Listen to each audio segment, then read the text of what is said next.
the Iowa and LSU game averaged over 12.3 million viewers, and that is more than every women's college basketball game ever, every ESPN college basketball game ever, every MLB game last season, every NHL game last season, every Major League Soccer game last season, and every NBA game last season except one. I'm not sure what that one game was. Maybe it was a finals Wow. game.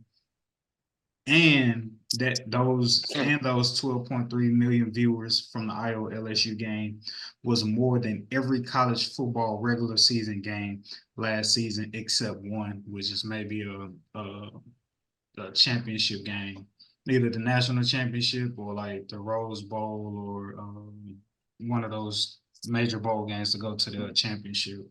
So I believe this record can be topped if Iowa and South Carolina meet for the national championship for a rematch, as they did last season in the Final Four. 12.3 million views for Iowa LSU. You're going over or under this number if Iowa meets South Carolina in the national championship. I say over. I say over.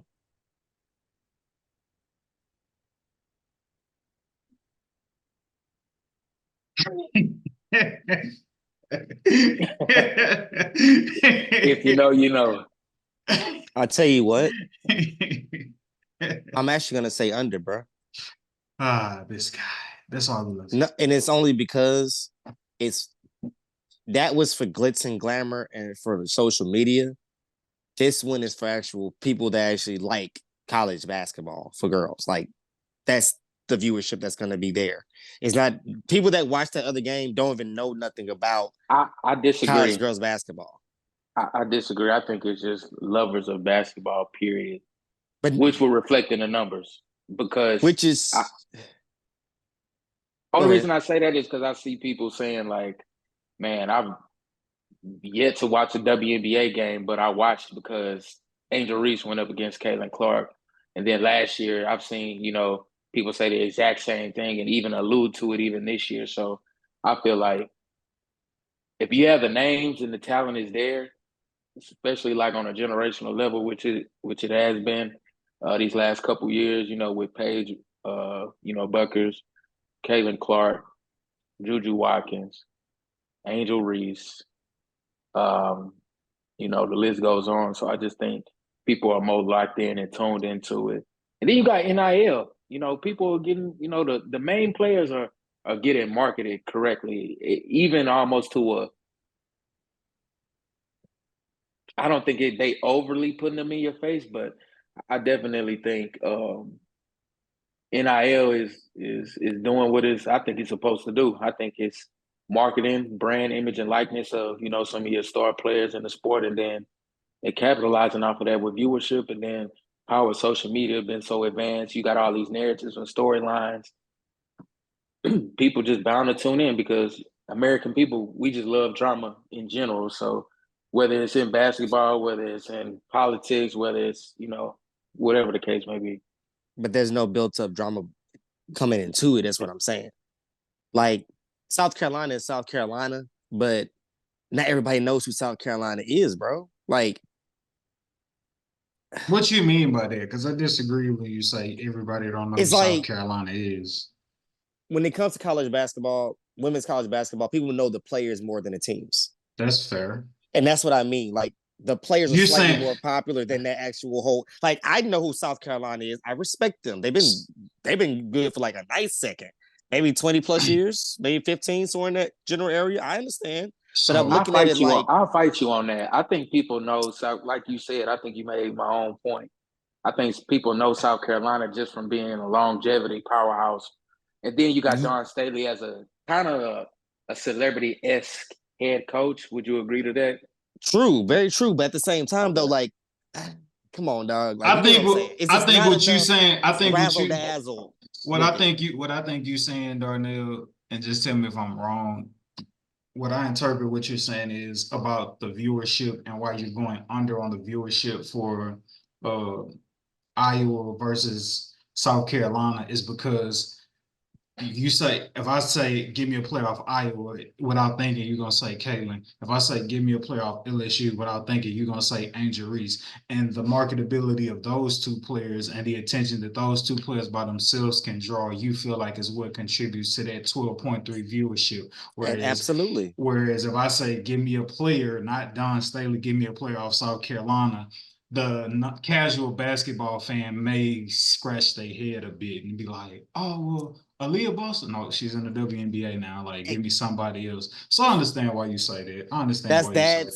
That's exactly what I'm saying. Like, I respect them wholeheartedly, but it's just like those people that just scrolling down their phones, like they know who Angel Reese is, they know who Caitlin Clark is, they know the big names, like, and they know what they want to see out of them. But if you're going to the South Carolina, you may just be a little bit like, you may be impressed shockingly, but you're not knowing what you're going in to watch. Like, I mean, they're good basketball players, but what am I watching for? Who am I looking for? It's like when we watch the Iowa, oh, Clayton, she's going to shoot it from the parking lot. When you watch Angel Reese, oh, she's just going to be pretty. She's going to be talking shit. She's going to be doing this and that. Homegirl, who went off for 20 points back-to-back games. I usually know her name. My apologies. The guard. For who? The guard for LSU. The guard for LSU. Oh, Morrow? No. The guard for LSU. I hope you're not talking about Van Leaf because I ain't never known. No, I guess you're small. I guess you're forward. Williams, Michaela Williams. No, her running buddy. Bro, okay. Thank you, Flage. Exactly. You at least Flage got a little bit more pull. Like, come on, that's what I'm saying. Like, you looking for these players, you know what to expect from them.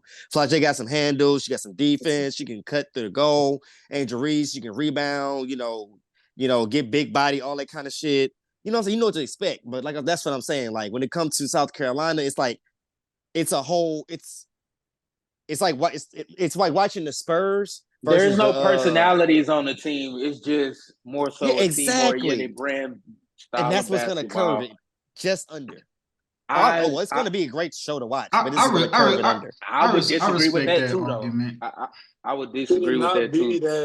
That the people from the LSU and the Iowa game seeing what happened within that game, and now I want to see what the outcome will be with the championship. Could it not be that those 12.3 viewers will still carry over to the next games, along with everyone else coming in from the other teams to make it over? No. I'm gonna keep it a buck. A percentage don't care no more, bro. Yeah, because it's just like, all right, out of that 12.3 million viewership, right? How much of a percentage we're gonna say are like true basketball purists, such as myself and y'all, who like care about women's basketball? For like the LSU fan base, they're probably like, I'm going by, have a good year. So It's just like, what percentage of that 12.3 is gonna keep watching no matter what? Now, granted, who knows? You talk about Paige Buckner, you talk about like the alumni and the legacy and lineage of UConn, like that could rival the LSU viewership in terms of just like, marketability. Yeah. You know what I'm saying? I'm pretty sure Maya Moore gonna be at the game. They're gonna give her a cameo shot in the stand somewhere. So I mean, but yeah, Sedacious, I think it was more so like the fan bases of those entities and those personalities on the team. I think it was that drove it, as opposed to like basketball purists and people who really love the game. I don't know if I trust that many people who was just introduced to this game this past weekend is going to be like, oh, I can't wait to see what Paige and Caitlin do now. You know what I'm saying? I'm going under. You're gonna switch to under.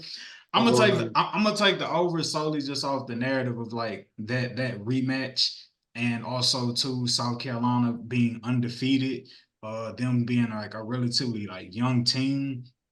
Dawn Staley still adding I mean, at this point, she's a Hall of Fame coach and a Hall of Fame player, but her just continuously stepping into that.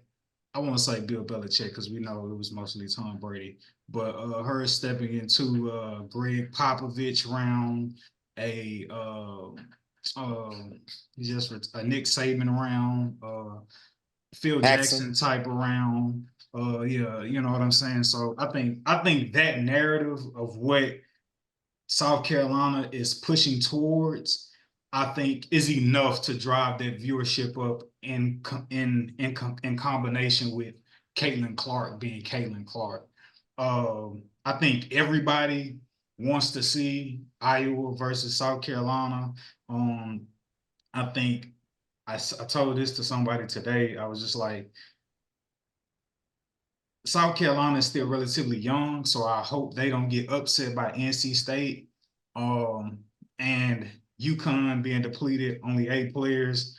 Um, and seeing how much of a well-oiled machine Iowa is, I don't think Iowa should lose this game. So but yeah, it would be very anticlimactic if Iowa and South Carolina didn't reach the championship.